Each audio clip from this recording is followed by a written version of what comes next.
Hello दोस्तों, आप सभी का स्वागत है एनीमे की इस दुनिया में। तो इस एपिसोड के स्टार्टिंग में लॉर्ड उस घुसपैठिए के सामने आकर उससे कहता है गुड इवनिंग भाई, जिस पर वो घुसपैठिया उसे देखकर डर जाता है और वहाँ से भागने की कोशिश करता है, मगर लॉर्ड ने पहले ही वहाँ पर अपना बैरियर बना दिया था। आगे लॉर्ड उसके पास जाकर कहता है अरे रुको तो सही, मुझे तुमसे काफी सारी चीजें पूछनी है क्योंकि आखिरकार तुमने मेरे घर में घुसने की हिम्मत करी है। तभी वो घुसपैठिया अपने ऊपर से कपड़ा हटा देता है तो हम देखते हैं कि वो तो असल में एक लड़की है। आगे वो लड़की कहती है कि मैं ये छोटे बच्चों पर इस्तेमाल नहीं करना चाहती थी, और इतना बोलते ही उसकी बॉडी से एक सेंट निकलने लगता है जो कि असल में पॉइजन होता है। और ये देखकर लॉर्ड अपनी बॉडी से पॉइजन निकालने के लिए क्लींस मैजिक का इस्तेमाल करता है, जिस पर वो लड़की कहती है अरे बच्चे, इसका कोई असर नहीं होगा, मेरे पॉइजन को कोई भी नहीं निकाल सकता। लेकिन ये लॉर्ड ना थोड़ा अलग ही किस्म का आदमी है, मतलब इसको डराओ तो ये और खुश होता है। और उस लड़की की बात सुनकर लॉर्ड मन ही मन और ज्यादा एक्साइटेड हो रहा होता है और सोचता है कि क्लींस मैजिक से तो लगभग सभी पॉइजन का असर खत्म हो जाना चाहिए, लेकिन इस पॉइजन पर इसका कोई असर नहीं हो रहा है, मतलब जरूर इसमें कुछ ऐसा है जो मुझे नहीं पता। इसके बाद वो लड़की बताती है कि मैं जहाँ भी जाती हूँ मेरी बॉडी बचपन से ही अपने आप पॉइजन फैलाती आ रही है और मेरा नाम रेन है। इतना कहकर रेन लॉर्ड के बैरियर को एक किक करके तोड़ देती है और जाते जाते कहती है कि तुमने सिर्फ थोड़ा सा ही पॉइजन एब्जॉर्ब किया है, इसीलिए तुम्हारी जान को खतरा नहीं है। हाँ, मगर अगले कुछ दिन तुम्हारे लिए दर्दनाक होने वाले हैं। आगे जैसे वो यहाँ से चली जाती है तो ऊपर से ग्रीम आ जाता है और पूछता है कि क्या तुम्हारी बॉडी ठीक है, जिस पर लॉर्ड कहता है कि हाँ मैं बिल्कुल ठीक हूँ, मैं तो पूरे टाइम हीलिंग मैजिक का ही इस्तेमाल कर रहा था। ये सुनकर ग्रिम पूछता है कि अगर तुम ठीक हो तो उसको जाने क्यों दिया, जिस पर लॉर्ड कहता है कि दरअसल मैं उसके हेडक्वार्टर्स का पता जानना चाहता था, मैंने उनके बारे में सिल्फा से सुना था और इसीलिए मुझे यकीन है कि रेन ना असेसिन ग्रुप की एक मेंबर है। इतना बताकर लॉर्ड रेन की प्रेजेंस को ट्रैक करने लगता है और उसका पीछा करते हुए महल से बाहर चला जाता है। उसी वक्त सिल्फा लॉर्ड को ढूंढते हुए वहां तक पहुंच जाती है, मगर लॉर्ड तो वहां से जा चुका होता है। तो वहीं दूसरी तरफ असेसिन ग्रुप के अंदर रेन वापस लौट चुकी थी और सबको बता रही थी कि कैसे उसका सामना एक छोटे बच्चे से हुआ था, लेकिन उसने उसे जिंदा छोड़ दिया। फिर आगे वो बताती है कि मुझे पता चला है कि वो लोग काफी सारे मैजिक स्वॉर्ड बना रहे हैं और जरूर वो लोग वॉर के लिए तैयारी कर रहे होंगे। तभी उनमें से एक दूसरी लड़की ऊपर सीलिंग की तरफ देखकर कहती है कि कोई तो हमें देख रहा है। ये सुनकर लॉर्ड उनके सामने आ जाता है और उनकी तरफ चलते हुए आगे बढ़ता है, एकदम बिंदास तरीके से, कोई डर नहीं कि ये मेरे को मार देंगे का कोई टेंशन नहीं। तो वहीं उसे देखकर बाकी सभी मेंबर्स बोलने लगते हैं कि अरे ये तो सेवंथ प्रिंस है, हमने सुना है कि भले ये देखने में मामूली हो लेकिन इसकी एबिलिटीज काफी मिस्टीरियस हैं। साथ ही उन मैजिक स्वॉर्ड्स को बनाने में सबसे ज्यादा हाथ तो इसी का है। आगे लॉर्ड उनके पास पहुंचकर अपने बैरियर को डीएक्टिवेट करते हुए कहता है कि इतने सारे अलग अलग मैजिक को ऐसे ही ब्लॉक करने में कोई मजा नहीं है यार। और इतना कहकर लॉर्ड ताओ के फाइटिंग स्टाइल को कॉपी करते हुए उन्हें फाइट करने के लिए ललकारता है और उनमें से सबसे पहले एक ग्रीन हेयर वाला लड़का उसके ऊपर अटैक कर देता है, लेकिन उसके अटैक को लॉर्ड रोक लेता है। आगे लड़ते लड़ते ग्रीन बालों वाला लड़का कहता है कि बचपन से ही मेरी बॉडी काफी ज्यादा फ्लेक्सिबल रही है, जो कि मेरा कर्स है, और इसीलिए मैं अपनी बॉडी के किसी भी पार्ट को ट्विस्ट कर सकता हूँ और मेरा नाम है बेबीलोन। तभी पीछे से एक आदमी आकर लॉर्ड के कानों में कुछ बोल देता है, जिससे लॉर्ड अचानक से नीचे गिर जाता है, जिस पर दूसरा आदमी बताता है कि उसका नाम काव काव क्रो है। ये आजकल कौवे देखने को नहीं मिलते यार, है चलो यहाँ पे देखने को मिल गया। उसका कर्स यह है कि उसके सभी बोले जाने वर्ड्स के अंदर मैजिक होता है और इसीलिए वो हमेशा अपना मुंह बंद रखता है। इतना कहकर वो आदमी लॉर्ड पर ऊपर से एक पंच मारने लगता है, लेकिन लॉर्ड क्रो के मैजिक को तोड़ते हुए उसके पंच को डॉज कर देता है, लेकिन तभी उसकी पूरी बॉडी में चिपचिपे जाले लग जाते हैं, गंदे गंदे। जिसके बाद एक और आदमी आकर अपना इंट्रोडक्शन देते हुए कहता है कि मेरा नाम गैलीलिया है और मेरा कर्स है कि मेरी बॉडी से हमेशा जाले निकलते रहते हैं, वो भी एकदम गंदे गंदे। ये देखकर लॉर्ड अपने कपड़ों के अंदर से निकलकर उसके जालों से बाहर आ जाता है और सोचता है कि इतने सारे यूनिक मैजिक देखकर तो बड़ा मजा आ रहा है और इनका ये मैजिक रेन के पॉइजन मैजिक से काफी सिमिलर है। लेकिन जो भी हो, मुझे तो बड़ा मजा आ रहा है। इधर ये सारे लोग सोच रहे हैं कि इसको कैसे मारा जाए और ये भाई साहब अपनी मस्ती में ही मस्त है। उसी वक्त एक और लड़की लॉर्ड पर अपने स्वॉर्ड से अटैक करने लगती है, लेकिन उसका एक भी अटैक लॉर्ड पर तो लगता नहीं है। लेकिन इसके बाद वो अपनी स्वॉर्ड खुद के ही पैर में घुसा देती है, जिसका असर लॉर्ड के पैर में होने लगता है। आगे वो लड़की कहती है कि मेरा नाम तालिया है, बजाओ तालियां। और मेरा कर्ज है कि मैं जिसे भी देखती हूँ उसके साथ अपनी इंजरीज को शेयर कर सकती हूँ। लॉर्ड मन में सोचता है कि यार इस सब्जी मंडी में तो काफी सारी सब्जियां हैं, आलू, लौकी, भिंडी, टमाटर, करेला, आ जाओ भाई साहब आ जाओ। इसके बाद सब लोग अपना इंट्रोडक्शन देना खत्म कर देते हैं। जो सब देखने के बाद लॉर्ड एकदम अजीब तरीके से स्माइल कर रहा होता है, क्योंकि उसको इन सब से कुछ फर्क नहीं पड़ रहा होता, कोई डर नहीं लग रहा होता है। और फिर वो एक चुटकी सिंदूर की कीमत तुम क्या जानो महेश बाबू, एक चुटकी में अपने पैर की इंजरी को हील करके वापस से खड़ा हो जाता है। और फिर वो अपने हाथ में पहने कपड़ों को स्वॉर्ड्स में बदलकर सिल्फा का फाइटिंग स्टाइल कॉपी करना शुरू कर देता है। और ये देखकर सबको एहसास हो जाता है कि यह बच्चा कोई मामूली बच्चा नहीं है भाई साहब, और इसीलिए सब उससे दूर भी हो जाते हैं। लेकिन लॉर्ड, तुमने मेरे को मारा ना, तो एक बार खटिया खड़ी तो मैं तुम्हारी भी करूंगा। सबसे पहले लॉर्ड बेबीलोन के ऊपर एक अटैक करके उसे नीचे फेंक देता है और कहता है कि तुम्हारी बॉडी तो काफी फ्लेक्सिबल थी ना, अब अपनी फ्लेक्सिबल बॉडी का इस्तेमाल करके मुझसे बच के दिखाओ। नहीं, बच के दिखाओ तुम। उसी वक्त क्रो और गैलीलिया एक साथ दोनों तरफ से लॉर्ड पर अटैक करने आते हैं, जहां पर क्रो जैसे ही लॉर्ड के ऊपर अपना वर्ड मैजिक करने वाला था, लॉर्ड उसके सामने से हट जाता है। इसके असर से गैलीलिया वहां से काफी दूर उड़कर गिरती है। अब इससे पहले कि काऊ क्रो लॉर्ड पर कोई दूसरा मैजिक करता, लॉर्ड उस पर अटैक करके उसको वहीं पर रोक देता है और तगड़धूम उसका खेल वहीं पर खत्म कर देता है। तो वहीं इस तरफ गैलीलिया की बॉडी तालिया के ऊपर चिपक जाती है, जिससे तालिया बजनी बंद हो जाती है। तो तालिया उस पर चिल्लाते हुए पूछती है कि तुमने अपना जाल मेरे ऊपर क्यों चिपकाया है, जिस पर गैलीलिया कहती है कि अरे मैं क्या करूं, ये मेरे कंट्रोल में ही नहीं है। और इतना कहकर जब गैलीलिया उससे अलग होने की कोशिश करता है तो तालिया के कपड़े फट जाते हैं। उसी वक्त लॉर्ड तालिया पर अटैक कर देता है, जिस पर तालिया कहती है अरे ओ छोटे बगुआ, मेरे ऊपर अटैक करने से पहले ये जान लो कि मुझ पर जो भी चोट आएगी उसका दर्द तुमको भी होगा। जिस पर लॉर्ड क्या कहता है, अरे वाह, फिर तो ये एकदम नया एक्सपीरियंस होगा, मैं ये जरूर ट्राई करना चाहूंगा। अरे यार ये एक नंबर का पागल इंसान है यार। इतना कहकर वो तालिया को दीवार में भड़क देता है और इसका दर्द अब उसको भी होने लगता है। लेकिन यहाँ पर लॉर्ड ऐसे रो नहीं रहा होता है, उल्टा खुश हो रहा होता है। तभी गैलीलिया आकर उसे पीछे से पकड़ लेता है, लेकिन इससे लॉर्ड बड़ी आसानी से निकलकर उस पर एक अटैक करके उसको काफी दूर फेंक देता है।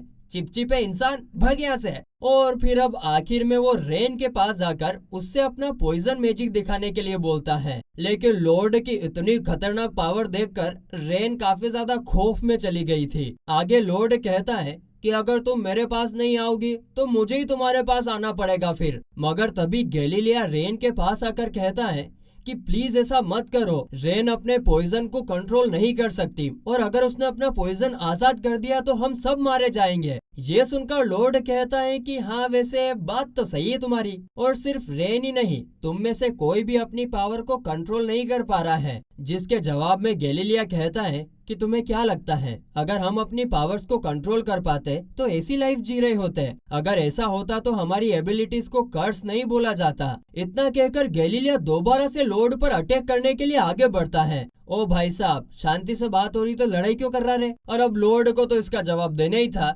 इस पर लॉर्ड उसके मैजिक से बचते हुए उस पर पीछे से मैजिक अटैक कर देता है और इससे गैलीलिया दर्द के मारे काफी जोर से चिल्लाने लगता है।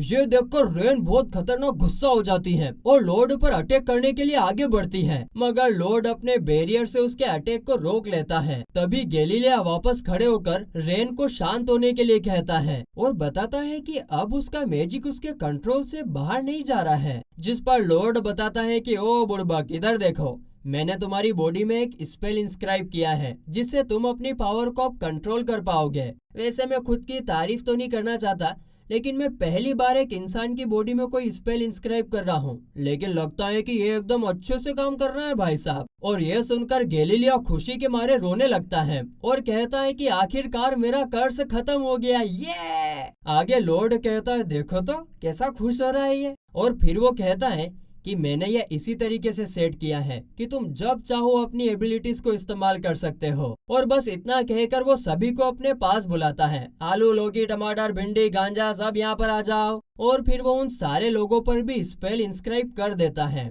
जिसके बाद तो हर कोई अब अपनी पावर को कंट्रोल कर पा रहा था। क्रो अब काऊ काऊ नहीं, एक आम इंसान की तरह बात कर रहा था, तो वहीं बेबीलोन की बॉडी अब एक नॉर्मल इंसान की तरह ट्विस्ट नहीं हो रही थी और तालिया की भी तालियां बजनी बंद हो गई थी। यानी कि अब वो एक आम इंसान की तरह किसी को भी देखकर उसे चोट नहीं पहुंचा पा रही थी। हाँ, लेकिन ये जब भी चाहे अपनी पावर्स को यूज कर सकते हैं। हाँ, इसके बाद सारे लोग लॉर्ड को कपड़े पहनाने लगते हैं और आगे गैलीलियो लॉर्ड से कहता है कि मैं तुम्हें हमारे बारे में सब कुछ बताना चाहता हूँ। तो लॉर्ड कहता है लेकिन मैं नहीं सुनना चाहता, उड़।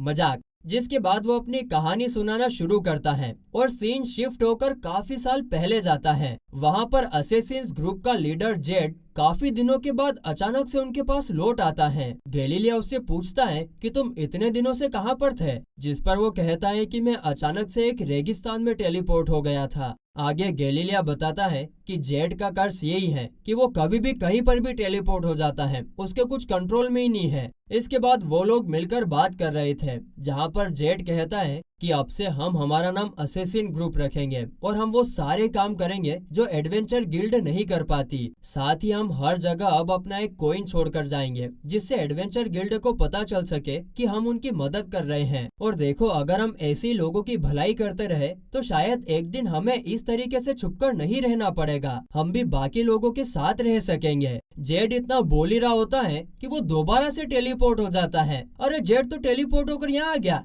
और जेड भाई साहब क्या हालचाल।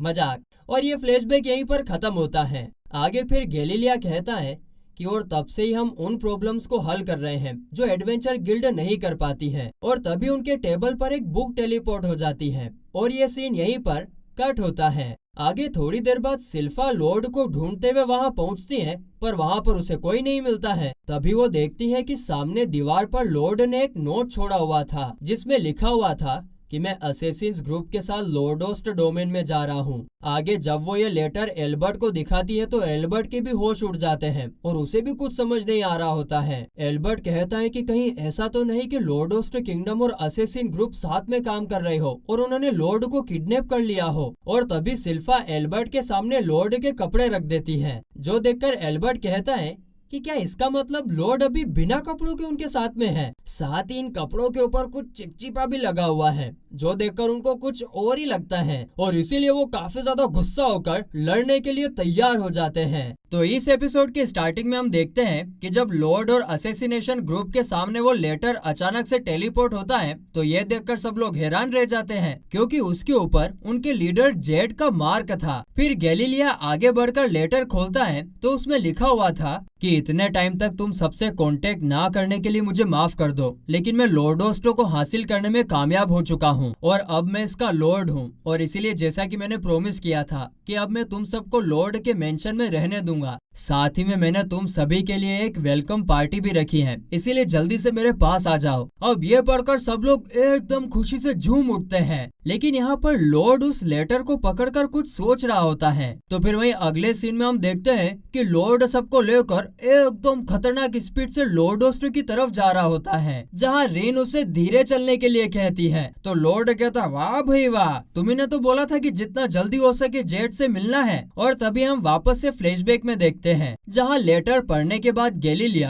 लॉर्ड के सामने सर झुकाकर कह रहा था कि अभी हम जेड से मिलने के लिए लॉर्डोस्टो में जाने वाले हैं, इसीलिए एक दिन तुमने हम पर जो एहसान किया है उसका कर्ज जरूर चुकाएंगे। उसी वक्त रेन कहती है कि क्या तुम भी हमारे साथ चल सकते हो ताकि जेड पर भी अपना स्पेल इस्तेमाल कर सको। जो सुनकर लॉर्ड कहता है कि क्या तुम सबको पता है कि ये लेटर कहाँ से आया है? ये लेटर एकदम अचानक से यहाँ पर टेलीपोर्ट हुआ है और इसका मतलब जेड ने इस लेटर को एकदम सही जगह पर टेलीपोर्ट किया है। इस तरीके के मैजिक काफी ज्यादा कॉम्प्लिकेटेड होते हैं जिसे आज तक कोई पूरी तरीके से सीख नहीं पाया है। ये कोई एरा गेरा नत्थु गेरा मैजिक नहीं है जिसे हर कोई सीख सकता है। अब लॉर्ड की ये वाली बात सुनकर सब लोग काफी हैरान रह जाते हैं और कहते हैं कि क्या इसका मतलब जेड पहले से ही अपनी पावर्स को कंट्रोल कर सकता था? तो क्या वो इस पूरे टाइम हमसे झूठ बोल रहा था? लेकिन तभी रेन अपनी आंखों में आंसू लिए कहती है कि जरूर बात कुछ और होगी या जेड ने अपनी पावर्स को कंट्रोल करना सीख लिया होगा। ये सुनकर लॉर्ड कहता है कि अगर फिर ऐसी ही बात है तो मुझे साथ चलने की कोई जरूरत नहीं है, लेकिन फिर भी मैं चलूंगा क्योंकि मुझे टेलीपोर्टेशन मैजिक के बारे में और जानना है। और हाँ, तुम लोग चिंता मत करो, अगर ये कोई ट्रैप निकला तो मैं सब संभाल लूंगा। वाह हमारे छोटे महाराज, सब संभाल लोगे आप? छोटा पैकेट बड़ा धमाका। और बस फिर इसी के साथ ये फ्लैशबैक यहीं पर खत्म होता है। इसके बाद जब लॉर्ड सबको नीचे उतारता है तो सबकी हालत इतनी स्पीड से हवा में उड़ने के बाद काफी ज्यादा खराब हो गई थी, जिस पर लॉर्ड कहता है कि चलो ठीक है यार, अभी हम यहाँ पर थोड़ा रेस्ट करके यहाँ से चलकर आगे जाएंगे। तभी रेन कहती है कि अगर अब हम यहाँ पर रेस्ट करेंगे तो मैं फॉरेस्ट से खाना लेकर आती हूँ। और इतना कहकर वो फॉरेस्ट में निकल जाती हैं। तो वहीं इस तरफ बेबीलोन कहता है कि रेन बचपन से ही फॉरेस्ट में ही बड़ी हुई है, इसीलिए वो तुम्हारे सामने अपनी स्किल्स दिखाना चाहती है। जब रेन काफी छोटी थी तो उसके पॉइजन से उसके पेरेंट्स की जान चली गई थी और इसके बाद से तो फिर वो फॉरेस्ट में अकेली ही रहती आई है। फिर एक दिन जेड ने उसे ढूंढ निकाला और पकड़कर हमारे पास लेकर आ गया। इसी के साथ हम एक और फ्लैशबैक में जाते हैं जहाँ पर जेड रेन को एक कपड़े के अंदर पैक करके लाया था और वो बोल रहा था कि ये हमारी न्यू मेंबर है और अब से ये हमारे साथ में ही रहेगी। लेकिन जैसे ही बाकी के मेंबर्स को पता चलता है कि उसके पास पॉइजन की पावर है तो सब घबरा जाते हैं और कहते हैं कि अगर उसका पॉइजन कंट्रोल से बाहर आ गया तो हमारी 12 बज जाएगी। अरे 12 क्या बज जाएगी, हम मर ही जाएंगे। तभी जेड रेन को एकदम प्यार से पकड़कर कहता है कि मैं रेन को काफी प्यार से रखूंगा ताकि उसका पॉइजन कभी बाहर ही नहीं आएगा। इतना कहकर जेड रेन को पकड़कर उसे हक करने लगता है, जिस पर रेन उसे एक पंच मार के नीचे गिरा देती है। हट बदमाश। खैर ये होने के बाद बाकी सभी मेंबर्स भी रेन को एक्सेप्ट कर लेते हैं और उसकी मदद करने के लिए मान जाते हैं। इसके बाद सब लोग फिर रिसर्च करने में लग जाते हैं और फिर काफी मेहनत के बाद रेन के लिए एक ऐसा ड्रेस बनाते हैं जिससे उसका पॉइजन लीक ना हो। और उसी वक्त जेड रेन के बालों में एक हेयर पिन भी लगा देता है, जिसके बाद तो रेन खुशी के मारे रोने लगती है। तो वहीं फ्लैशबैक की कहानी सुनने के बाद लॉर्ड कहता है, अरे वाह, ये जेडवा तो बहुत अच्छा आदमी है, इस जेड से तो मैं मिलना चाहूंगा। अगले सीन में रेन फॉरेस्ट से अलग अलग सामान लाकर खाना बनाने लगती है, जो कि दिखने में काफी ज्यादा अजीब लग रहा था, खचड़ पचड़। तभी तालिया उससे कहती है कि तुम्हें पता है ना कि लॉर्ड एक प्रिंस है, उसे तो ये सब खाना देखकर ही घिन आ जाएगी। लेकिन वहीं इस तरफ हमारे लॉर्ड बाबू रेन के बनाए खाने को बड़े मजे लेकर खा रहे थे। वाह वाह वाह, क्या खाना है, आहा। साथ ही वो रेन के खाने की तारीफ भी करता है। बस ये देखकर सब लोग खाने लगते हैं और तभी हम एक और फ्लैशबैक में जाते हैं। अरे कितने फ्लैशबैक है यार, अपनी एक्स गर्लफ्रेंड की याद तो नहीं आ गई जो बार बार पास्ट को याद कर रहे हैं। खैर फ्लैशबैक में हम देखते हैं जहाँ पर जेड सभी मेंबर को कहता है कि सुनो सभी, मेरे पास एक खुश खबर है। एडवेंचर गिल्ड हमारे ऊपर से बाउंटीज को हटाने का सोच रहे हैं। ओ बस ये सुनकर तो सब लोग बहुत खुश हो जाते हैं और एकदम नाचने लगते हैं। अब उन लोगों को क्रिमिनल्स बनकर नहीं जीना पड़ेगा। मगर तभी जेड सीरियस होकर उनसे कहता है कि मुझे तुम सबको एक बात बतानी है। अभी तक मैंने अपने आप को सिर्फ एक राह चलता आदमी बताया है, लेकिन असल में मैं लॉर्डोस्ट के लॉर्ड का थर्ड सन हूँ। मेरी फैमिली के लोग हर टाइम सिर्फ वॉर के बारे में ही सोचते हैं, जैसे कि वो कोई जानवर हो। मुझसे ये नहीं देखा गया और ये सब रोकने के लिए मुझे साथी और ताकत चाहिए थे और उसी के लिए मैं तुम सबके पास आया था। प्लीज मुझे माफ कर दो, मैंने आप लोगों से झूठ बोला। लेकिन वहीं इस तरफ ये सब सुनकर वो लोग एक तिनका भर भी हैरान नहीं थे। वो कहते हैं कि तुम्हारी चाल ढाल देखकर ना हमने पहले ही अंदाजा लगा लिया था। हम सबने अलग अलग तरीके से जिंदगी जी है, इसीलिए चाहे तुम जो भी हो या तुम्हारा जो भी मकसद हो, तुमने हमें उम्मीद दी है, इसीलिए हमें इससे कोई फर्क नहीं पड़ता। हम तुम्हारे साथ मिलकर तुम्हारी फैमिली से जरूर लड़ेंगे। ये सुनकर जेड की आंखों में आंसू आ जाते हैं और वो कहता है कि मैं ये खुद निपटना चाहता हूँ। अगर किसी ने तुम्हें देख लिया तो तुम दोबारा कभी आम जिंदगी नहीं जी पाओगे, इसीलिए मैं तुम लोगों को खतरे में नहीं डाल सकता। मैं चाहता हूँ कि तुम सब एक प्रॉमिस करो कि भले ही मैं कभी लॉर्ड ओस्टर से वापस ना आऊँ, तब भी तुम गिल्ड को चालू रखोगे और अपने सपनों को पूरा करने की कोशिश करोगे। हाँ, लेकिन अगर मैं वापस आ गया तो मैं लॉर्ड ओस्टर का रूलर बनकर लौटूंगा और उससे एक ऐसा देश बनाऊंगा जहाँ पर तुम सब लोग भी सर उठाकर जी सको। और बस इसके साथ फ्लैशबैक खत्म होता है। आगे हम देखते हैं कि गैलीलिया लॉर्ड को अपनी पीठ पर बिठाकर चल रहा होता है, क्योंकि हमारे छोटे मोटे राजकुमार लॉर्ड जी सो रहे होते हैं। तभी गैलीलिया कहता है कि ये बच्चा कितने खतरनाक मैजिक का इस्तेमाल करता है, लेकिन सोते टाइम एक मामूली क्यूट बच्चा बन जाता है। जिस पर ग्रीम कहता है कि क्या बात कर रहे हो, सोते टाइम भी ये क्यूट नहीं लगता, क्योंकि अभी भी उसके चारों तरफ एक काफी खतरनाक बैरियर बना हुआ है। मतलब कि हमारे लॉर्ड भाई साहब हमेशा अलर्ट रहते हैं। उसी वक्त रेन कहती है कि हमें पहले लॉर्ड को यहीं पर सुलाकर पहले जाकर एक बार चेक कर लेना चाहिए, क्योंकि ये भी तो हो सकता है कि जेड से किसी ने वो लेटर जबरदस्ती लिखवाया हो। जिस पर सब लोग राजी हो जाते हैं। फिर रेन ग्रीम से कहती है कि क्या तुम लॉर्ड के पास ही रुककर उस पर नजर रखोगे। जिस पर ग्रीम कहता है, अरे बेन जी आप चिंता मत करिए, इस बच्चे का ना सोते वक्त भी इस दुनिया में कोई कुछ नहीं बिगाड़ सकता है, इसीलिए मैं आप लोगों के साथ ही आऊंगा, क्योंकि अगर तुम लोगों को कुछ हो गया ना तो ये लॉर्ड मेरी बैंड ही बजा देगा। फिर आगे जब सारे लोग ऊपर से महल के अंदर देखते हैं तो वहाँ पर पार्टी हो रही थी और वहाँ पर कोई भी एक्स्ट्रा सिक्योरिटी नहीं होती है, सब बिल्कुल नॉर्मल लग रहा था। तभी ग्रिम कहता है कि हमें ना प्रिंस लॉर्ड के जागने के बाद ही आगे जाना चाहिए, क्योंकि वो जागा हुआ रहेगा तभी हम सब सुरक्षित रहेंगे, वरना पता नहीं कौन क्या कर दे। लेकिन तभी पीछे से एक आदमी उन्हें देख लेता है और पूछता है कि क्या आप सभी लोग असैसिनेशन गिल्ड से हो, और अगर हो तो फिर आप फ्रंट गेट से क्यों नहीं आए। और तभी उन सभी को अंदर ले जाकर उनका वेलकम किया जाता है और उनकी खूब खातिरदारी की जाती है। आगे गैलीलिया कहता है कि क्या आप लोग जेड को बुला देंगे। जिसके बाद जेड वहाँ पर लॉर्ड के कपड़े पहन कर आता है, लेकिन फिर जेड एक चुटकी बजाकर अपने कपड़े बदल देता है और कहता है कि तुम सबको मुझे ऐसे देखने की आदत है ना। ये देखकर गैलीलिया पूछता है कि क्या तुमने अभी टेलीपोर्टेशन मैजिक का इस्तेमाल किया। जिस पर जेड कहता है कि हाँ, मैंने थोड़ी मेहनत करके इसे सीख लिया। अब यह सुनकर सब लोग काफी ज्यादा खुश हो जाते हैं। तभी ग्रीम लॉर्ड को खुशखबरी देने के लिए जा ही रहा होता है, मगर अचानक से जेड कहता है कि असल में मुझे तुम सबसे कोई फर्क नहीं पड़ता। और इतना कहते हुए उसके साथ साथ वहाँ पर हर एक आदमी का चेहरा काफी अजीब बन जाता है। तभी जेड रेन और बाकियों पर मैजिक करके उन्हें घुटनों के बल गिरा देता है। आगे वो बाकी सभी से कहता है, देखा मैंने बोला था ना कि इन कर्स्ड इंसानों को ढूंढना मेरे लिए बाएं हाथ का खेल है। अभी तुम सब लोग चूज करो कि तुम्हें कौन सा चाहिए। इन सभी की बॉडीज में से तुम कोई सा भी चूज कर सकते हो। सबसे पहले तुम इस लड़की को देखो, मैं इसका नाम भूल गया, लेकिन ये पॉइजन का इस्तेमाल करती है, बहुत कमाल का है। हाँ क्यों लड़की, सही कहा ना मैंने। तो वहीं ये देखकर ग्रीम उसके ऊपर अटैक करके रेन और बाकी सभी लोगों को भाग जाने के लिए कहता है, मगर उसी वक्त जेड अचानक से ग्रीम के पीछे आकर उसे एक किक मारता है, जिससे ग्रीम काफी तेजी से जाकर लॉर्ड के पास जाकर गिरता है और इससे लॉर्ड एकदम से जाग जाता है। और फिर जब वो ग्रीम को देखता है तो ग्रीम रो रहा होता है।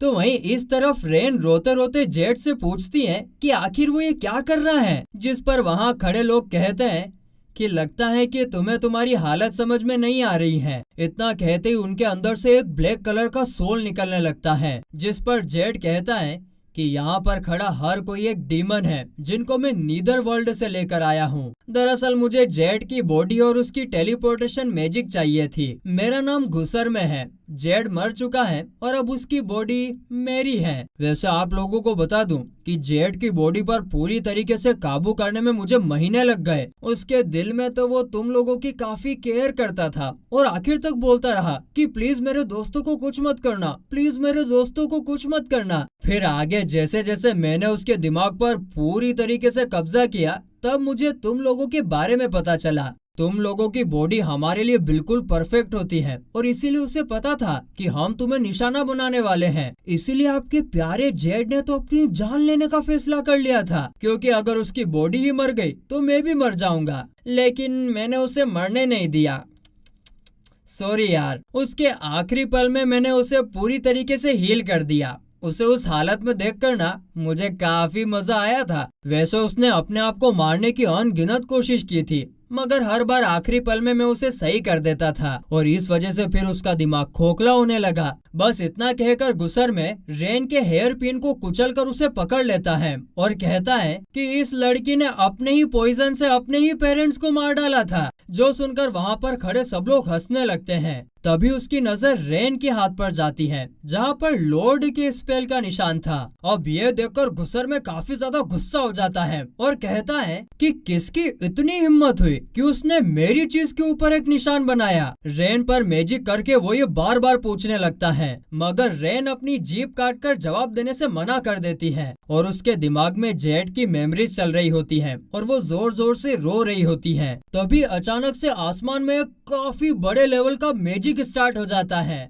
अरे अक्की पब्लिक को मालूम है कि कौन आ गया, तुमको नहीं मालूम। और इसी के साथ रेन और बाकी के चारों तरफ भी एक बैरियर बन जाता है, जिसके तुरंत बाद आसमान से एक काफी खतरनाक लेवल का अटैक होता है, जिससे कि वो पूरा एरिया जलकर राख बन जाता है। और ऐसा करने वाला और कोई नहीं बल्कि अपना लॉर्ड था। वो कहता है कि रेन पर वो स्पेल करने वाला मैं था। तो इस एपिसोड के स्टार्टिंग में लॉर्ड के अटैक करने से उस पूरी जगह पर एक काफी बड़ा गड्ढा बन गया था, जो देखकर बाकी डीमंस की आंखें फटी की फटी रह जाती हैं। और ये देखकर अब बाकी के डीमंस को लगता है कि उनका लीडर अब नहीं रहा। इसके बाद लॉर्ड नीचे आकर रेन से कहता है कि तुम क्या बेवकूफ हो क्या, अभी तुम अपनी जान लेने का सोच रही थी। इतना कहकर लॉर्ड उसे हील कर देता है और सबसे कहता है कि ग्रीम ने यहाँ जो कुछ भी हुआ है वो सब मुझे बता दिया है, इसीलिए तुम लोग सब कुछ मुझ पर छोड़कर यहाँ से जा सकते हो। ये सुनकर रेन यहाँ पर रुकने के लिए बोलने ही वाली थी कि गैलीलिया रेन को पकड़कर बाकी सबके साथ लॉर्ड को थैंक्स कहकर वहाँ से भाग जाता है। ये देखकर रेन गैलीलिया से पूछती है कि तुम ये क्या कर रहे हो, जिसके जवाब में गैलीलिया कहता है कि क्या तुम्हें अभी भी सिचुएशन समझ में नहीं आ रही है। अभी काफी सारे डीमंस यहाँ पर जिंदा हैं, साथ ही वो गुस्सर में भी अभी तक जिंदा है। हम लोग मिलकर उसका बाल तक बांका नहीं कर सकते, इसीलिए अगर यहाँ रुकेंगे तो प्रिंस लॉर्ड के लिए सिर्फ बोझ ही बनकर रह जाएंगे। उसी वक्त गुस्सर में गड्ढे से बाहर आता है और बाकी डीमंस की तरफ गुस्से से देखकर कहता है, अरे ओ छचुंदरो,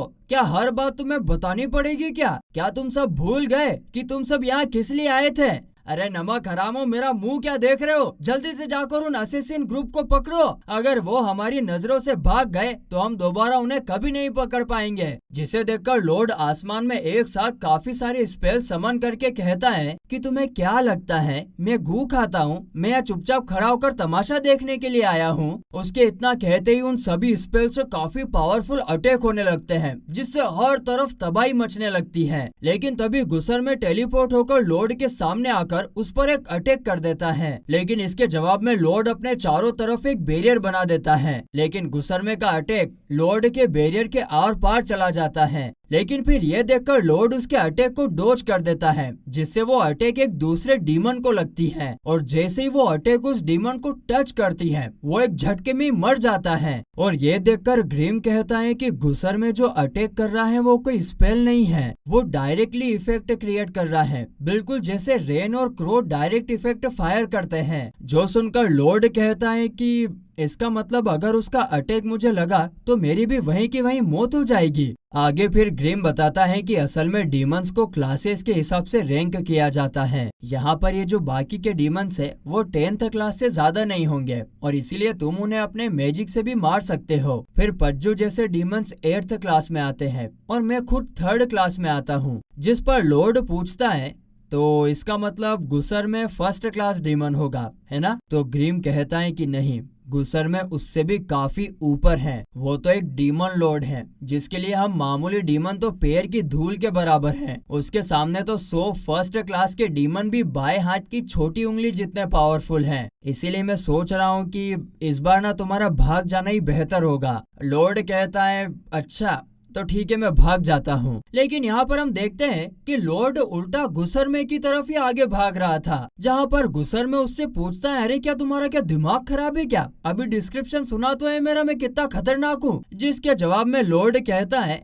कि मैं सिर्फ एक प्रिंस हूँ, वो भी 7th नंबर वाला। ये सुनकर गुस्सरमे कहता है कि हाँ, मैंने 7th प्रिंस के बारे में कुछ जेट की मेमोरीज में देखा तो था, शायद वो तुमसे मिलना चाहता था। पर अब मुझे कुछ सही से याद नहीं है। जिस पर लॉर्ड कहता है कि मैं भी उससे मिलना चाहता था, लेकिन तुमने सब कुछ खराब कर दिया। तो गुसर में कहता है, अच्छा तुमने भी तो मेरा सारा प्लान खराब कर दिया है। और बस इतना बोलते ही दोनों एक दूसरे से फाइट करने के लिए रेडी हो जाते हैं, जो देखकर इधर ग्रीम की रूह कांप रही होती है और वो सोच रहा होता है कि हम चाहे कितनी भी कोशिश कर लें, लेकिन कभी भी गुसर में से जीत नहीं सकते हैं, क्योंकि उसके लिए तो हाई प्रेशर माना भी एकदम ऐसा फील होगा जैसे कि कोई हवा हो। वो तो एक ऐसा मॉन्स्टर है जो समुंदर की एकदम गहराइयों से भी गहरे पानी में सिर्फ गेड़िया मारने जाता है। उसी वक्त गुसर में अपने हाथ में एक छोटा सा मैजिक अटैक समन करके लॉर्ड की तरफ फेंक देता है और इससे लॉर्ड के हैवी ड्यूटी बैरियर के 2 लेयर्स बड़ी आसानी से टूट जाते हैं। और फिर यह देखकर गुसर में एक साथ काफी सारे मैजिक अटैक समन करके हर तरफ से उस पर अटैक करने लगता है और उनसे बचते बचते बचते बचते लॉर्ड काफी दूर चला जाता है। लेकिन तभी गुसर में टेलीपोर्ट होकर लॉर्ड के बैरियर के ऊपर आ जाता है और एक मामूली सी किक मारकर उसके बैरियर का आधा हिस्सा तोड़ देता है। यार ये घुसर में तो भारी पड़ रहा है यार, लॉर्ड पर घुसंड पे घुसंड मारे जा रहा है। आगे हम देखते हैं कि घुसर में के सभी अटैक से एक साथ मिलकर काफी स्पीड में लॉर्ड की तरफ आने लगते हैं, लेकिन इसके जवाब में लॉर्ड समुद्र के अंदर से एक मॉन्स्टर को बाहर निकालकर उसके अटैक को ब्लॉक कर देता है। तो वहीं दूसरी तरफ असेसिन ग्रुप को डीमंस का एक ग्रुप देख लेता है और उन्हें पकड़ने के लिए आगे बढ़ने लगता है। तो वहीं बेबीलोन दीवार पर चढ़कर गेट खोलने की कोशिश कर रहा होता है। तो वहीं इस तरफ हम देखते हैं कि लॉर्ड एक स्टेचू के ऊपर खड़ा हो जाता है, जिसे देखकर घुसर में कहता है कि गजब इंसान हो यार तुम, इतने अटैक्स करने के बावजूद भी तुम अभी तक जिंदा हो। तुम्हें मेरी टेलीपोर्टेशन एबिलिटी देखकर भी पीछे हटने का मन नहीं कर रहा है। जिस पर लॉर्ड कहता है, अच्छा झूठे,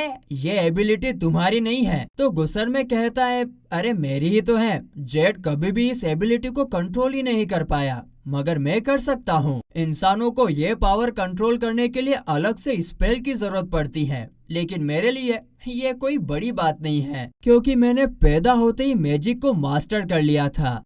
हम लोग ना उस बर्ड की तरह हैं जो अपने आप ही उड़ना सीख जाते, लेकिन जेड जैसे भी कुछ इंसान होते हैं जिनके पास इतने सुंदर पंख होते हुए भी उन्हें उड़ना नहीं आता है। ऐसे इंसानों को तो खुद को खुश नसीब मानना चाहिए कि कम से कम वो हम डीमंस के काम तो आ रहे हैं, मगर देखो उनको, फिर भी वो हमसे लड़ने की बेवकूफी करते हैं। इसीलिए अब मैं तुम्हें भी इस बेवकूफी का क्या अंजाम होता है वो दिखाना चाहूंगा। इतना कहते ही अचानक से उसका एक मैजिक अटैक लॉर्ड की बॉडी के आर पार हो जाता है, जिसके बाद गुसर में कहने लगता है कि आज मैं तुम्हें एक ऐसी मौत दूंगा जिसे रोकना तुम्हारे वश में नहीं होने वाला है। इसलिए तुम अपना टाइम और मेरा टाइम वेस्ट मत करो और मेरी पावर का मजा लो और यहीं पर तड़प तड़प कर मर जाओ ना यार। फिर आगे हम देखते हैं कि लॉर्ड की पूरी बॉडी के ऊपर उसके अटैक की बारिश हो चुकी थी। तो वहीं दूसरी तरफ गैलीलिया अपने पावर्स का इस्तेमाल करके सभी डीमंस को वेब्स के अंदर फंसा देता है और तभी क्रो उन सभी को गिरने के लिए कह देता है, जिसके असर से सारे डीमंस जमीन से चिपक जाते हैं। और तभी बेबीलोन उनके पीछे का गेट खोल देता है और सबको यहाँ से बाहर जाने के लिए कहता है। लेकिन तभी हम देखते हैं कि डीमंस गैलीलिया के वेब से बाहर निकल जाते हैं। अब ये देखकर फिर तालिया उनके सामने जाकर सभी डीमंस को अपने मैजिक फील्ड के अंदर ले लेती है और फिर स्वॉर्ड से अपने पैर को काट देती है, जिससे कि फिर सारे डीमंस का पैर इंजर्ड हो जाता है और वो लोग आगे नहीं बढ़ पाते। आगे तालिया फिर बाकी सबसे कहती है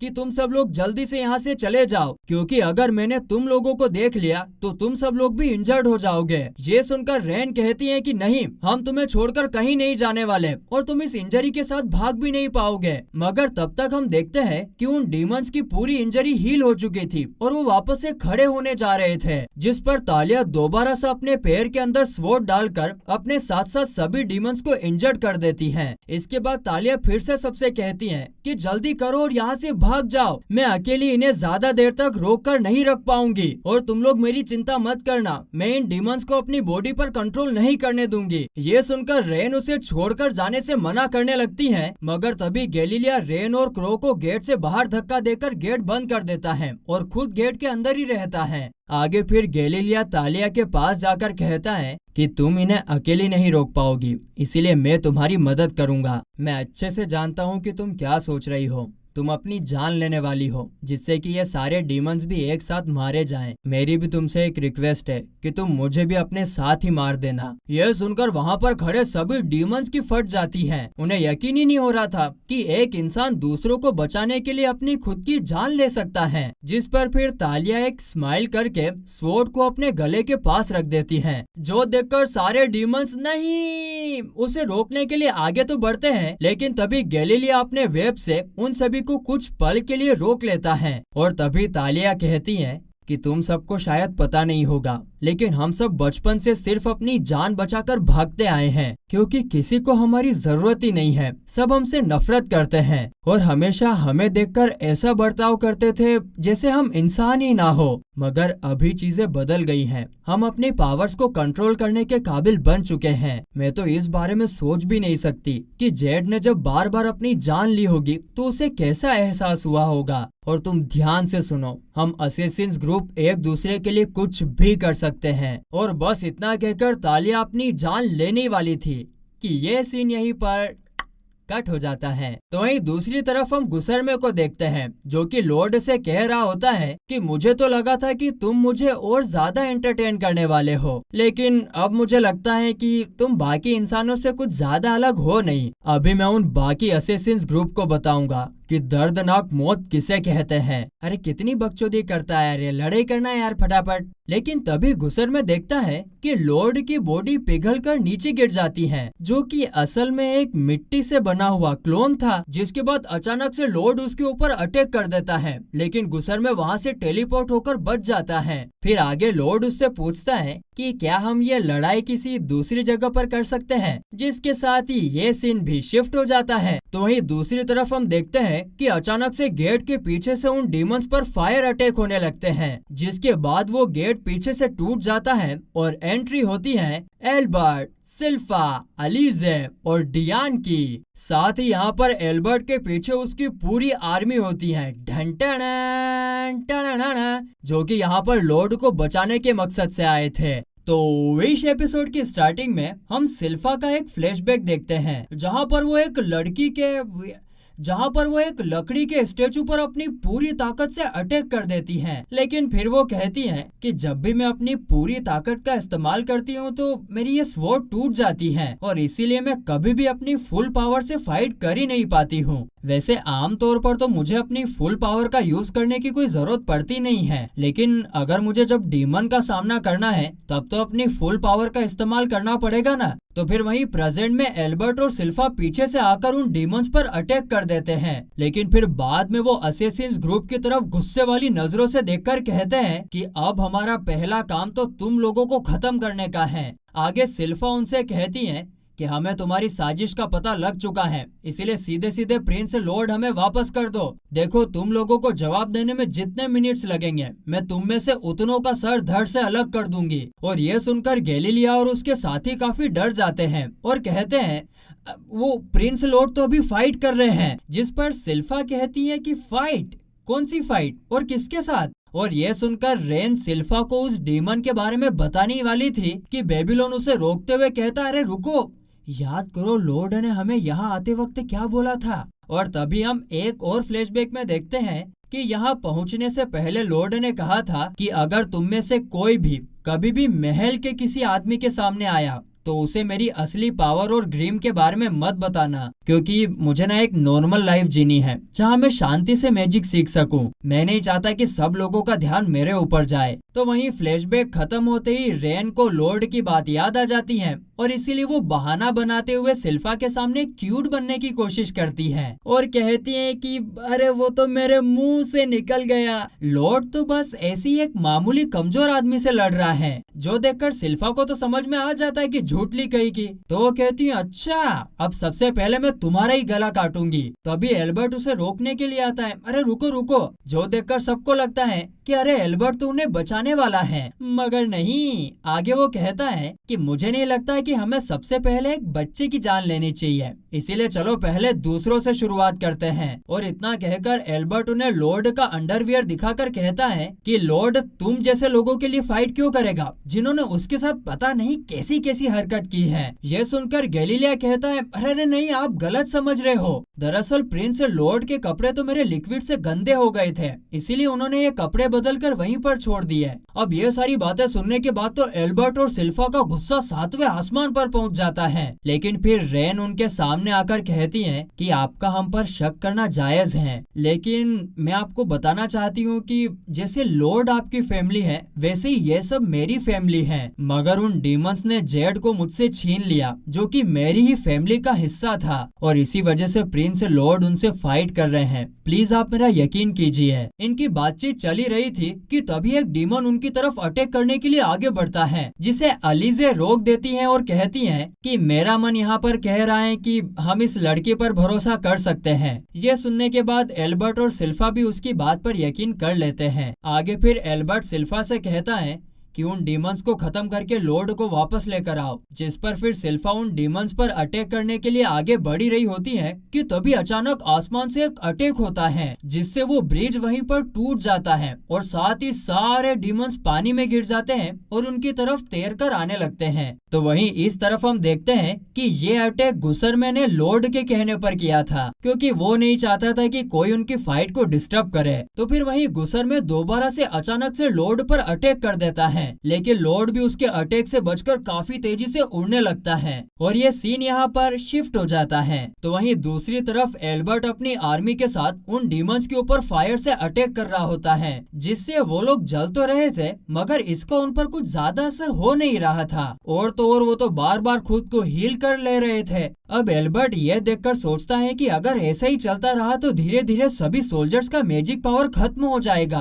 तभी वो नोटिस करता है कि सिल्फा शीरो के ऊपर बैठकर उससे उस ब्रिज से जंप करने के लिए बोल रही थी, लेकिन शीरो इतनी बड़ी जंप थोड़ी ना कर पाएगा, इसीलिए वो नीचे उतर आती है। लेकिन यहाँ पर फिर शीरो सोचता है कि मेरे मास्टर ब्रिज के उस तरफ हैं, मैं उनसे मिलने के लिए कुछ भी करने के लिए तैयार हूँ। और इतना सोचते ही वो एक लंबी जंप मारता है जो कि शुरू होते ही खत्म हो जाती है, और फिर इसके चलते एक शीरो पानी में गया छपाक, और उसकी सारी होशियारी बाहर निकल गई भपाक। यह देखकर फिर सिल्फा सोचती हैं कि शायद अब अगर मैं खुद से जंप करूं तो कुछ हो सकता है, लेकिन तभी अचानक से एक डीमन सिल्फा पर पीछे से अटैक कर देता है, लेकिन सिल्फा उसे डॉज करके बच जाती है। और अभी के लिए दोस्तों हम उस डीमन को चिंटू कहकर बुलाएंगे। नाम इसका चिंटू रखा है हमने, लेकिन रावण है, रावण एक नंबर का ये। आगे चिंटू सिल्फा से कहता है कि भले ही तुम स्वॉर्ड चलाने में अच्छी हो, लेकिन मैंने भी कोई कच्ची गोलियां नहीं खेली है, मैंने भी सोने की लंका बसाई है, ध्यान रखना, और सारे देवताओं को अपने नीचे रखता हूँ। अरे ये तो रावण वाली कहानी हो गई। वो कहता है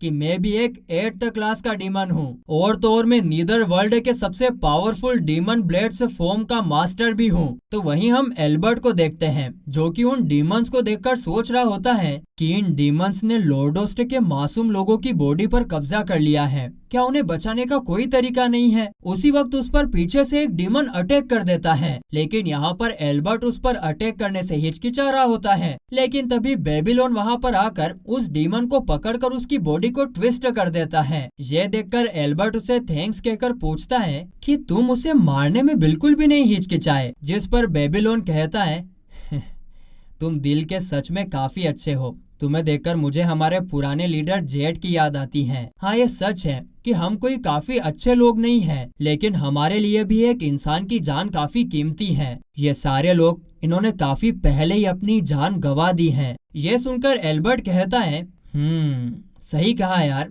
मुझे अपनी एडवाइस देने के लिए थैंक्स। बस इतना कहकर वो डीमंस के सामने जाता है और अपना एक मैजिक करते हुए कहता है लॉर्ड ओस्ट के वासियों, तुम्हारी खुद की बॉडी तुमसे छीन ली गई है। मैं ज्यादा कुछ बोल तो नहीं सकता, लेकिन मैं ये अंदाजा जरूर लगा सकता हूँ कि तुम्हें कैसा महसूस हुआ होगा। इतना लेट आने के लिए मुझे माफ कर देना, लेकिन अब मैं तुम लोगों को आजाद कर दूंगा। बस इतना कहती एल्बर्ट अपने मैजिक से आसमान से आग के गोले बरसाने लगता है, जिसके असर से सभी डीमंस का नामो निशान मिट जाता है। तो वहीं इस तरफ सिल्फा और चिंटू की आपस में काफी खतरनाक स्वॉर्ड फाइट हो रही थी। दोनों ही एक दूसरे को कांटे की टक्कर दे रहे थे भाई साहब, जो देखकर बाकी सब एकदम हैरान हो जाते हैं। और फिर आखिर में दोनों एक दूसरे पर साथ में एक काफी पावरफुल अटैक करते हैं, जो देख के असैसिन ग्रुप का तो एकदम खोपड़ा ही खुल जाता है। और वो सोच रहे थे कि एक मामूली मेड इतना ज्यादा पावरफुल कैसे हो सकती है। आगे इस अटैक से दोनों के सर पर बराबर की चोट आती है, जिसके बाद चिंटू कहता है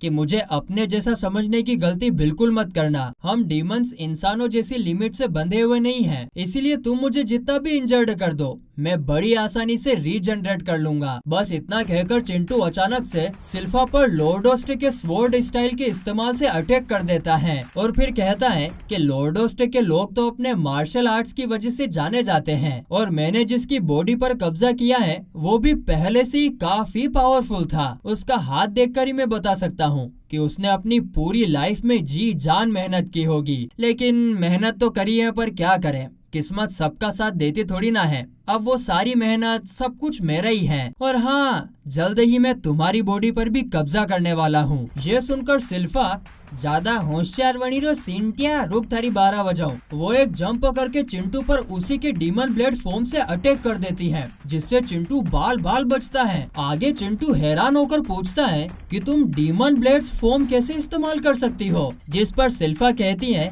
चिंटिया, वो मैंने अभी तुम्हें देखकर सीख लिया है। लेकिन यहाँ पर दुख की बात पता है क्या है, कि तुम दूसरों की टेक्निक उनकी बॉडी को चुराए बिना नहीं सीख सकते हो। लगता है तुम डीमंस का दिमाग खाली होता है। तभी शीरो वापस ऊपर आ जाता है और सिल्फा शीरो के अंदर से एक स्वॉर्ड निकालती है। उस स्वॉर्ड के निकालते ही ढंटना हम एक और फ्लैशबैक में इंटर हो जाते हैं। हम देखते हैं कि सिल्फा जब अपने नॉर्मल स्वॉर्ड से ट्रेनिंग करके एकदम थक गई थी और उसे कोई रास्ता नहीं मिल रहा था, तब लॉर्ड पीछे से डियान के साथ आकर उसे एक स्वॉर्ड देता है और कहता है कि इस स्वॉर्ड में कोई खास स्पेल या इंचांटमेंट्स नहीं है। ये मैंने खास इस तरीके से बनाया है जिससे ये काफी ज्यादा स्ट्रॉन्ग और फ्लेक्सिबल बन सके, और इसीलिए ये तुम्हारे फुल पावर अटैक को भी सहन कर सकता है। तुम इसकी मदद से डीमंस को भी हरा सकती हो, भले ही फिर डीमन काफी ज्यादा पावरफुल हो। देखो, वो डीमन फिजिकल बॉडी के बिना कुछ नहीं कर सकते हैं, जिसका मतलब है कि अगर तुम उस इंसान को मार दोगी तो उसके अंदर का डीमन भी मारा जाएगा। यहाँ पर दिक्कत सिर्फ इतनी है कि एक डीमन जब ह्यूमन बॉडी पर कंट्रोल करता है तो वो काफी ज्यादा पावरफुल बन जाता है, इसीलिए उन पर अटैक करना आसान नहीं होगा। और तो और डीमन एक चुटकी मारकर खुद को हील भी कर लेते हैं। ये सुनकर डियान पूछता है कि अगर ऐसी बात है तो फिर डीमन को मारा कैसे जाएगा, जिस पर लॉर्ड कहता है कि एक तरीका है, उन्हें एक ही पावरफुल अटैक में खत्म करना होगा। तभी सिल्फा लॉर्ड के पास जाकर उससे पूछती है कि आपने मेरे लिए ये स्वॉर्ड क्यों बनाया, जिस पर लॉर्ड कहता है कि तुम्हारे साथ ट्रेनिंग करते टाइम मुझे फील होता था कि जैसे तुम अपनी फुल पावर का इस्तेमाल नहीं कर रही हो, और इसी वजह से मैंने ये स्वॉर्ड बनाया ताकि तुम अपनी पूरी ताकत का इस्तेमाल कर सको। ये सुनकर सिल्फा काफी ज्यादा खुश हो जाती है और खुशी के मारे लॉर्ड को गले लगा लेती है। इसी के साथ फ्लैशबैक यहीं पर खत्म होता है और सिल्फा कहती है कि अब मैं अपने मास्टर को दोबारा कभी निराश नहीं करूंगी। तो वहीं इस तरफ चिंटू, वो उसके स्वॉर्ड का मजाक उड़ाने लगता है। वो कहता है कि हमारा असली प्लान सिर्फ जेड को बाहर निकालना था, जिसके लिए हमने इन ह्यूमंस की बॉडी पर कब्जा किया और वॉर का ऐलान कर दिया। और जैसा कि हमने सोचा था, वॉर का नाम सुनते ही जेड भागते भागते घर वापस लौट आया। ये सुनकर असैसिन ग्रुप काफी ज्यादा गुस्सा हो जाते हैं। धोखा! रेन उस पर अटैक करने के लिए आगे बढ़ती है, लेकिन सिल्फा उसे रोककर कहती है कि तुम लोगों को टेंशन लेने की कोई जरूरत नहीं है, मैं इन लोगों के प्लान को पूरा नहीं होने दूंगी। बस इतना कहकर सिल्फा एक खतरनाक अटैक करने के लिए तैयार हो जाती है। ये देखकर चिंटू भी उस पर अपना सबसे खतरनाक अटैक करने ही वाला होता है, और फिर यहाँ पर बहुत ही खतरनाक युद्ध का माहौल बन जाता है। अंतिम चरण में युद्ध रावण राम करते हैं। लेकिन यहाँ पर सिल्फा को बहुत अच्छे से पता था कि चिंटू की ड्यूटी में ही अमृत है। अरे तो फिर से रामायण में घुस गया। यहाँ पर सिल्फा के एक बहुत ही खतरनाक अटैक से चिंटू वहीं के वहीं एक झटके में ही खत्म हो जाता है। तो बिड़ू लोग, क्या हालचाल? खाना पानी दाना पानी सब एकदम बढ़िया चल रहा है कि नहीं चल रहा है? तो इस एपिसोड के स्टार्टिंग में हम जेड के आखिरी पलों को देखते हैं, जहाँ पर वो गुस्सर में से कह रहा था कि अब मैंने अपना काम कर दिया है, अब तुम्हें जो भी चाहिए वो तुम हासिल नहीं कर पाओगे। कोई ऐसा है जो आकर अब तुम्हें खत्म कर देगा। ये सुनकर गुस्सर में कहता है, मुझे खत्म करेगा? ऐसा कौन है इस दुनिया में? लेकिन इससे पहले कि जेड उसका कोई जवाब दे पाता, वो वहीं पर मर जाता है और गुस्सर में उसकी बॉडी पर कब्जा कर लेता है। जेड की बॉडी में आने के बाद गुस्सर में सोचता है कि जेड ने बोला था कि उसने कुछ किया है, लेकिन अब भी मैं उसकी एबिलिटीज को तो यूज कर पा रहा हूँ। खैर जो भी हो, मुझे उससे कोई फर्क नहीं पड़ता। और बस इतना सोचकर गुस्सर में जंग का ऐलान कर देता है और ये फ्लैशबैक यहीं पर खत्म होता है। अब आगे हम देखते हैं कि सिल्फा चिंटू को बड़ी आसानी से मारने के बाद उसकी बॉडी के पास जाकर कहती है कि जब इस डीमन ने तुम्हारी बॉडी पर कब्जा नहीं किया था, तब तुम जरूर एक बहुत ही होनहार और काबिल फाइटर रहे होंगे। काश मैं तुमसे एक्चुअल में फाइट कर पाती। तभी सिल्फा देखती है कि असैसिन ग्रुप में सब लोग हाथ जोड़कर उस आदमी की शांति के लिए प्रे कर रहे होते हैं। जो देखकर सिल्फा पूछती है कि क्या तुम लोग इस आदमी को जानते थे? जिसके जवाब में रेन कहती है कि नहीं, हम उसे जानते नहीं थे, लेकिन हमें लगता है कि अब उसकी आत्मा को शांति मिली होगी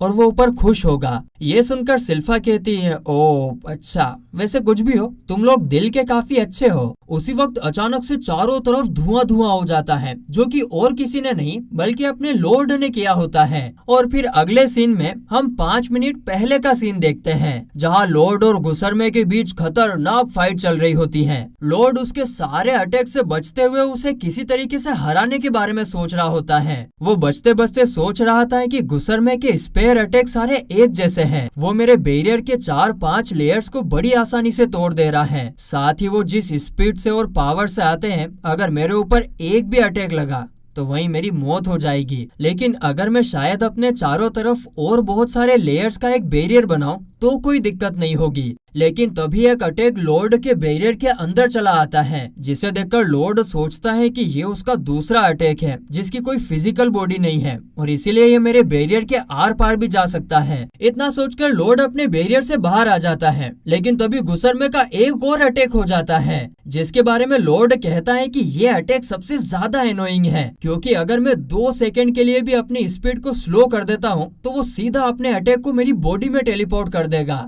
इसीलिए अब मुझे उन 2 सेकंड से पहले ही उस पर खुद से अटैक करना होगा। बस इतना कहकर लॉर्ड अचानक से रुककर एक साथ बहुत सारे स्पेल एक्टिवेट कर देता है और इससे वहाँ पर एक बहुत बड़ा फायर मॉन्स्टर समन हो जाता है। वो मॉन्स्टर गुस्सरमे को एक बहुत जोर से पंच मारने की कोशिश करता है, लेकिन गुस्सरमे उसके सामने से हट जाता है और इस वजह से उस मॉन्स्टर का पंच सीधा जाकर नीचे पानी में लगता है और इसी वजह से फिर उस पानी से चारों तरफ भाप निकलने लगती है। अब आगे इस धुएं के अंदर लॉर्ड को कुछ दिखाई नहीं दे रहा होता है और इसीलिए वो की टेक्निक का यूज करके गुस्सरमे की पोजीशन पता कर लेता है। लेकिन तभी ग्रीम घबराते हुए लॉर्ड से कहता है कि तुम्हें ऐसे एक जगह पर इतनी देर तक नहीं रुकना चाहिए, वरना वो अपने अटैक टेलीपोर्ट करके तुम्हें वहीं मार देगा। और ये सुनकर लॉर्ड दोबारा से मूव करना शुरू कर देता है, लेकिन तभी अचानक से वो सोचता है कि मैं तो उस जगह पर 2 सेकंड नहीं बल्कि पूरे 2 मिनट खड़ा हुआ था और उसने तो मेरे ऊपर अटैक किया ही नहीं। तो इसका मतलब वो मेरी लोकेशन अपनी आंखों से देखकर ही पता कर पा रहा था। बस ये समझते ही लॉर्ड एक जगह पर रुक जाता है और ऊपर से गुस्सरमे को देखकर कहता है कि मैं उसके पास जाकर अपने स्वॉर्ड से अटैक तो करना चाहता हूँ, लेकिन अगर मैं ज्यादा करीब गया तो वो मुझे नोटिस कर लेगा।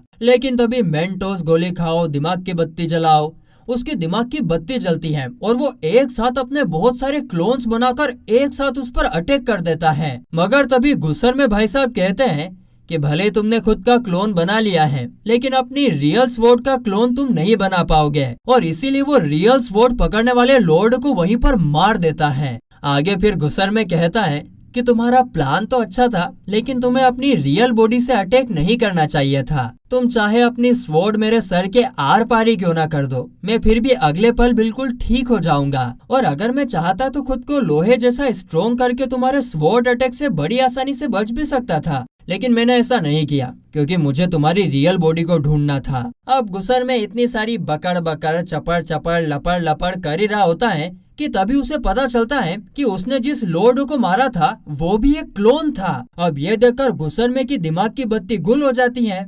मेंटोस की गोली खाओ, दिमाग की बत्ती जलाओ। अब वो सोचता है कि रियल स्वॉर्ड पकड़ने वाला भी एक क्लोन था, तो इसका मतलब रियल लॉर्ड तो जरूर यहीं कहीं होगा। वो जरूर किसी ऐसी जगह पर होगा जहाँ से वो मेरी सारी मूवमेंट्स पर नजर रख सके। तभी अचानक से वो अपने ऊपर देखकर बोलता है, मैंने तुम्हें ढूंढ लिया धप्पा। मगर असली लॉर्ड तो भीड़ में उसके पीछे खड़ा था और वो पीछे से धप्पा करते हुए एक बहुत बड़ा फायर अटैक कर देता है। फिर जब गुसरमे बड़ी मुश्किल से उस फायर से निकलता है तो वो वापस से खुद को हील कर लेता है और बाहर निकलकर वो देखता है कि उसके सामने बहुत सारे लॉर्ड एकदम लाइन में खड़े हुए थे और उन सब के बीच में असली लॉर्ड को ढूंढना उसके लिए बहुत मुश्किल था। मगर फिर गुसरमे एक साथ हजारों स्पेयर्स निकालकर सारे क्लोन्स की तरफ एक साथ अटैक कर देता है, लेकिन फिर उनमें से एक लॉर्ड अपने चारों तरफ एक बैरियर बना देता है और फिर जब गुसरमे उसको पकड़कर मारता है तो वो भी एक क्लोन ही निकलता है। ये देखकर अब गुसरमे का माथा भंड हो जाता है कि असली लॉर्ड को बाहर लाया कैसे जाए। तो वहीं इस तरफ लॉर्ड अपने आप को हाइड करके उसके अटैक को किसी तरीके से डॉज करते हुए गुसरमे के नजदीक आ रहा होता है और ये देखकर ग्रिम बहुत ज्यादा डरने लग जाता है। लेकिन तभी उसे एक फ्लैशबैक से याद आता है जहाँ पर पहले लॉर्ड जब अपने लिए स्वॉर्ड बना रहा था तो वो उसमें एक स्पेल टेकर नाम का एक इंचांटमेंट डालता है जिससे कि वो अपने स्वॉर्ड की मदद से किसी भी स्पेल को एब्जॉर्ब करके उसे माना में कन्वर्ट कर सकता है और साथ ही उस स्पेल को खुद से एनालाइज भी कर सकता है। अब ग्रिम समझ जाता है कि लॉर्ड इस खतरनाक फाइट के बीच में अपनी जान दांव पर लगाकर उस स्पेल को एनालाइज करने के लिए जा रहा है, जिसके बाद हम देखते हैं कि देखते ही देखते लॉर्ड जेड के स्पेल को एनालाइज करके पूरी तरीके से समझ जाता है और समझने के बाद लॉर्ड अपने सभी क्लोन्स को हटाकर अकेला ही गुसरमे के सामने आ जाता है और तो और इस बार उसके आसपास कोई बैरियर भी नहीं होता है। ये देखकर गुसरमे पूछता है कि क्या हो गया, क्या तुम अपने क्लोन्स को भेजकर बोर हो गए हो? लेकिन अभी और कोई फायदा नहीं, तुम मुझे कभी नहीं हरा सकते हो। मगर फिर भी मैं तुम्हें आखिर तक तड़पाने में कोई कसर नहीं छोड़ने वाला हूँ। जिस पर लॉर्ड कहता है कि तुम कभी नहीं समझ पाओगे। एक शेर को कभी पता नहीं चलता कि उसके पास इतनी पावर क्यों होती है और इसीलिए वो कभी भी अपने आप को किसी से कमजोर महसूस करता ही नहीं है और इसीलिए उनके अटैक्स एकदम सिंपल होते हैं। तुम भी बिल्कुल वैसे ही हो। तुम्हारे भी पैदा होते ही तुम्हें बहुत ज्यादा पावर मिल गई थी, लेकिन उसके अलावा तुम्हारे पास और कुछ नहीं है। वहीं जो इंसान कमजोर होते हैं ना, उसे पता होता है कि हमसे स्ट्रॉन्ग दुनिया में और भी बहुत लोग हैं और इसीलिए वो हमेशा खुद को बेहतर बनाने की भूख में रहता है। और हमारे मैजिक में भी बिल्कुल वैसा ही होता है। हर एक स्पेल किसी की फीलिंग से निकलती है और इसीलिए उसकी कोई लिमिट नहीं होती है। ये सुनकर गुसरमे कहता है, चल चल पका मत, अब तुम बहुत ज्यादा बकवास करने लग गए हो यार। लेकिन तुम ध्यान से सुन लो, तुम्हारी इस चपड़ चपड़ का भी कोई फायदा होने वाला नहीं है। बस इतना कहकर गुसरमे वहाँ से टेलीपोर्ट हो जाता है। लेकिन जैसे वो टेलीपोर्ट होता है तभी अचानक से लॉर्ड उसे एक बहुत पावरफुल पंच मारता है, जिसके दर्द के मारे वो बहुत जोर से चीख उठता है और नीचे गिर जाता है। मिल गया प्रसाद, बहुत चपड़ चपड़ कर रहा था साला। फिर लॉर्ड कहता है कि ये अटैक मैंने किसी मैजिक का इस्तेमाल करके नहीं, बल्कि इंसानों की बनाई हुई टेक्निक की के इस्तेमाल से किया था। इधर गुसरमे का भेजा में तो फिर से थक गई। उसका भेजा फिर से भंड हो जाता है कि लॉर्ड ने ऐसा किया कैसे, वो एकदम से उसी जगह पर कैसे आ गया जहाँ पर वो टेलीपोर्ट होने वाला था। तो वहीं लॉर्ड एक पत्थर के ऊपर बैठकर गुसरमे से कहता है कि चलो अब एक सर्कस के शेर की तरह मुझे अपना खेल दिखाओ। चलो मैं तुम्हारे लिए गाना गाता हूँ। दुनिया ही बदल दो, मैं तो प्यारा सा चमत्कार हूँ, या हेलीकॉप्टर, हाँ मैं उड़ता रोबोट डोरी मोन। जिस पर डोरीमोन कहता है, रुको अभी मैं अपना एक गैजेट बाहर निकालता हूँ। गुसरमे कहता है कि तुम ना अपने एक लकी अटैक के चलते इतना ज्यादा हवा में नहीं उड़ना चाहिए। तभी लॉर्ड उससे पूछता है कि क्या तुम्हें याद है कि जेड ने मरने से पहले तुम्हें क्या बोला था? जो सुनकर गुसरमे को जेड की बात याद आ जाती है, जहाँ उसने पहले बोला था कि तुम्हें अब कोई खत्म करने वाला आने वाला है। अब ये याद करके जैसे किसी भैंसे को लाल कपड़ा दिखा दिया हो, वैसे ही गुसरमे बहुत ज्यादा गुस्सा होकर दोबारा से टेलीपोर्ट होकर लॉर्ड पर अटैक कर देता है। मगर इस बार भी लॉर्ड उसे धप्पा मारते हुए उसके टेलीपोर्ट होते हुए उसे एक खतरनाक धमा करके लात मारता है और साथ ही फिर उड़ते उड़ते पटक पटक के मारने लगता है। अब जितनी भी बार गुसर में बीच में टेलीपोर्ट होता है, लॉर्ड तुरंत उस जगह पे पहुंचकर उसे दोबारा से मारने लगता है। इसके बाद फिर लॉर्ड डुअल इनकारनेशन का इस्तेमाल करके गुसर में की तरफ अटैक कर देता है और इससे जमीन के अंदर से भभकता हुआ लावा भर जाता है और फिर लॉर्ड उसे पकड़कर लावा की तरफ फेंक देता है, जो देखकर गुसर में सोचता है कि लावा में गिरना तो मेरे लिए बहुत ही ज्यादा खतरनाक होगा और इसीलिए वो टेलीपोर्ट होकर गिरने से बच जाता है। लेकिन फिर से धप्पा,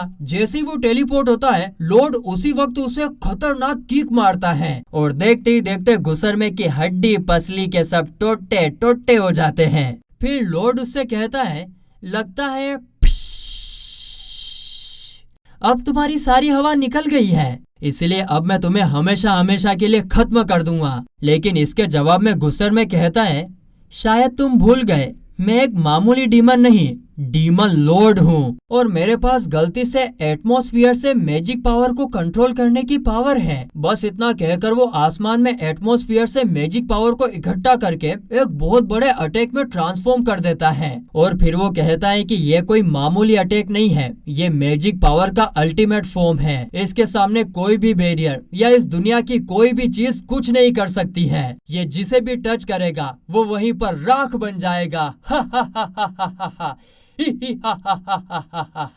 तो इस फाइनल एपिसोड के स्टार्टिंग में हम देखते हैं कि गुसर में अपनी पावर से एटमॉस्फेयर के माना को मैनिपुलेट करके एक काफी बड़े अटैक में बदल देता है और फिर वो कहता है कि इससे बचना किसी के भी लिए नामुमकिन है। बस इतना कहकर गुसर में लॉर्ड की तरफ अपना अटैक फेंक देता है, लेकिन तभी लॉर्ड अपने हाथ को आगे करके उसके अटैक को करके गायब कर देता है। अब यह देखकर गुसर में का माथा भंड हो जाता है और उसे बिल्कुल समझ नहीं आ रहा था कि आखिर ये हो क्या गया। जिस पर लॉर्ड कहता है कि मैंने तुम्हारे अटैक को एक सिमिलर अटैक करके गायब कर दिया है। लेकिन यह सुनकर गुसर में एकदम कंफ्यूज हो जाता है और पूछता है कि तुम मेरा मैजिक कैसे इस्तेमाल कर सकते हो, यह तो नामुमकिन है। जिसके जवाब में लॉर्ड एक वॉइड नाम का मैजिक करके दिखाता है और कहता है कि इस अटैक के सामने चाहे कोई भी हो, उसने कैसा भी बैरियर क्यों न लगा रखा हो, ये अटैक उसे मिट्टी में मिला देता है। तुम्हारे अटैक और मेरे अटैक में सिर्फ नाम का ही फर्क है, बाकी ये दोनों एकदम सेम ही है।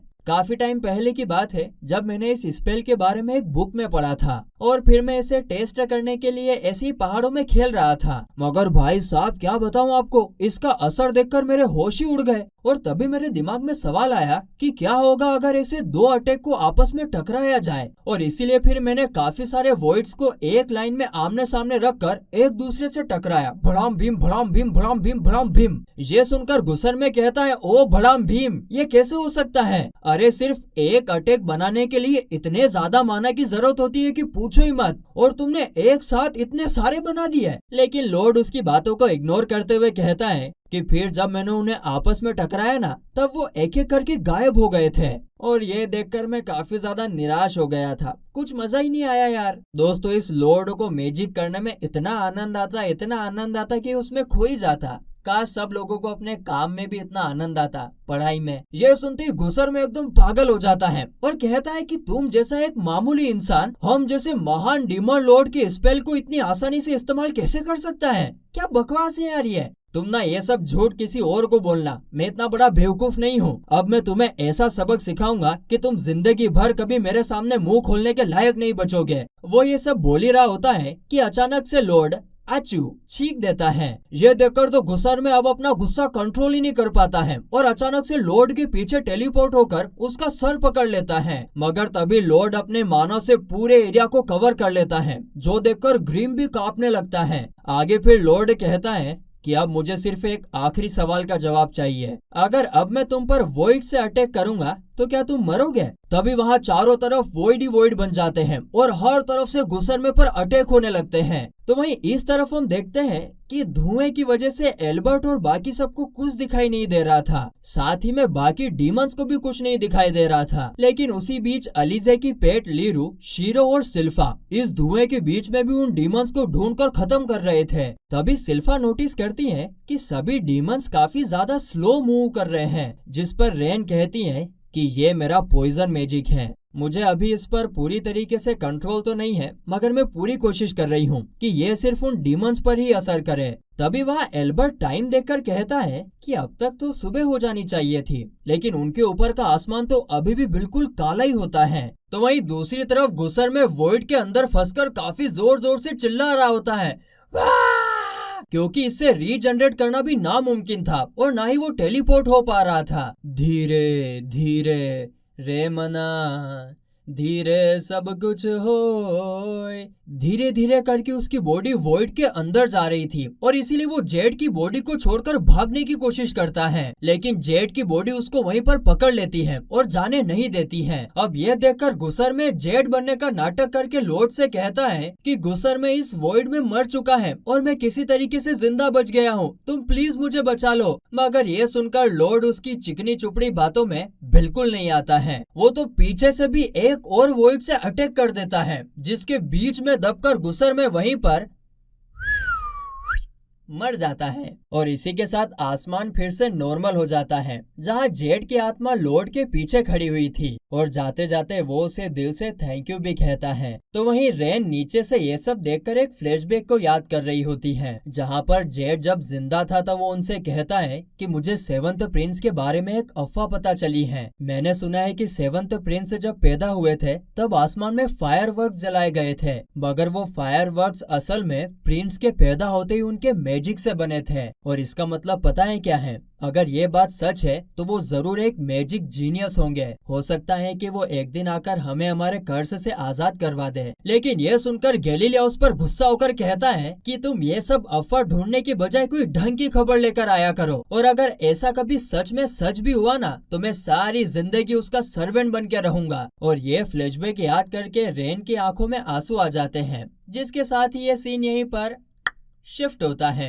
तो वहीं अगले सीन में लॉर्ड जेड की याद में एक कब्र बना रहा होता है। आगे वो ग्रिम से कहता है कि मैं गुसरमे को सिर्फ इसीलिए मार पाया क्योंकि जेड ने मेरी मदद करी थी। गुसरमे एक काफी ज्यादा पावरफुल एनिमी था। मैं जब उसका मैजिक एनालाइज करने गया था तो वहाँ सब कुछ पहले से ही तैयार था, जैसे कि वो सब मेरा इंतजार कर रहे हो। मुझे पूरा यकीन है कि ये जरूर जेड नहीं मरने से पहले छोड़ा था ताकि कोई आकर गुसरमे को हरा सके। इस फाइट में मेरी नहीं बल्कि जेड की जीत हुई है। उसी वक्त वहाँ पर एल्बर्ट आ जाता है और लॉर्ड के पास आकर कहता है कि मुझे पूरी बात पता लग चुकी है। असैसिन्स ग्रुप को जब जेड के प्लान के बारे में पता चला तो वो तुम्हारे पास मदद मांगने आए थे क्योंकि तुम तो एक मैजिक के एक्सपर्ट हो। मगर फिर यहाँ आकर उन्हें जेड नहीं बल्कि काफी सारे डीमंस का सामना करना पड़ा और उन्होंने मुझे उनके लाइफ और गोल्स के बारे में भी बता दिया है। साथ ही तुमने अकेले ही एक डीमन को हरा दिया। इस बात से मैं काफी ज्यादा खुश हूँ कि मेरा छोटा भाई इतना स्ट्रॉन्ग और काइंड बन गया है। लेकिन छोटे भाई, ये बात यहाँ पर खत्म नहीं होती है। असैसिन्स ग्रुप को बंदी बना लिया गया है क्योंकि वो लोग अंडरग्राउंड में रहते थे और लोगों को मार कर अपनी जिंदगी जीते थे।